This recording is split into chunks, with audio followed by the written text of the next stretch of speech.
మంత్రులు ముఖ్యమంత్రి అందరు కలిసి ఢిల్లీకి పోయారు. దాని సారాంశం ఏంది, ఎందుకు పోయారు, రేవంత్ రెడ్డి ఈడెన్ ఎజెండా ఏంది అనేది ఒకసారి చూసుకుందాం. అయితే అంతకంటే ముందు పరమానందయ్య శిష్యుల కథ మీకు ఒకటి తెలిసి ఉండాలి. గురువుగారు వచ్చేసి సూది తీసుకురాపోరా అంటే అందరు కలిసి అరే మనం సూది అందరం పట్టుకొని పోవాలి సమానంగా అని చెప్పి ఓ దూలానికి సూది గుచ్చి ఆ దూలాన్ని ఎత్తుకొని వస్తారు. ఇక్కడ పరమానందయ్య శిష్యుల కథలో పరమానందయ్య గారు తెలివి కలవాడు, శిష్యులు జర మందబుద్ధి గలవాళ్ళు. ఇక్కడ రేవంత్ రెడ్డి గారు పరమానందయ్య స్థానంలో ఉన్నప్పటికి కూడా ఇతను మందబుద్ధి గలవాడు, శిష్యులంతా మేలు రకం వాళ్ళంతా. ఎందుకు ఈ మాట చెప్తున్నా అంటే రేవంత్ రెడ్డి వీళ్ళందరినీ తీసుకొని ఢిల్లీకి పోయాడు. అక్కడ ఎందుకంటే ఈ ఫలితంతో తన క్రెడిబిలిటీ పెంచుకోవాలి కదా. ఈయన ఫలితంతో రాలే లోటపిసి ఈయనతోటి ఏం కాలేదు. ఈ మున్సిపల్ ఎన్నికల్లో రేవంత్ రెడ్డి పాత్ర శూన్యం.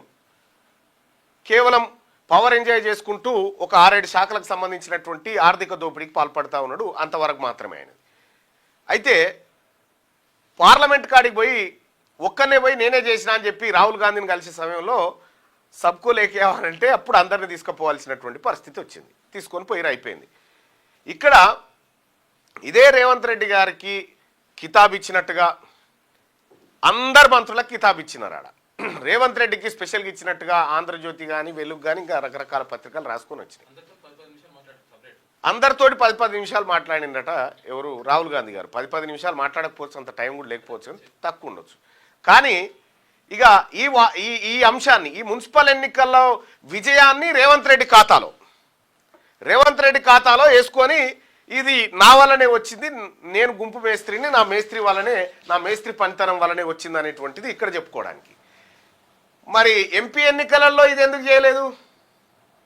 ఎంపీ ఎన్నికలలో 8 సీట్లు వీకింది కదా కాంగ్రెస్ పార్టీ, 9 పోయినాయి. సిట్టింగ్ స్థానం కూడా పోయింది.